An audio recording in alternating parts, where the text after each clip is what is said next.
My name is Dakshan Sasu from class 3A. Today I am going to show you an experiment. By this experiment, we learn air helps things burn. Nothing could burn without oxygen that presents in air. Materials used in this experiment are glass, matchstick, and candle. Let's start. Light a candle. Cover the candle with a glass.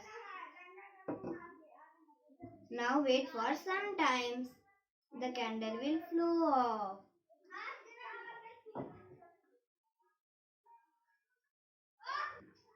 I will show you again. See.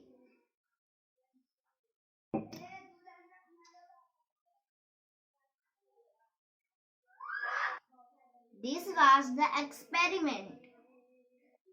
The explanation of this experiment is fire needs oxygen to sustain itself. The glass prevents fire from consuming the oxygen. Once the fire in the glass has consumed all the oxygens, the fire goes off. Thank you. If you like my video, please like and subscribe my channel. Must share this video. Thank you. Bye bye.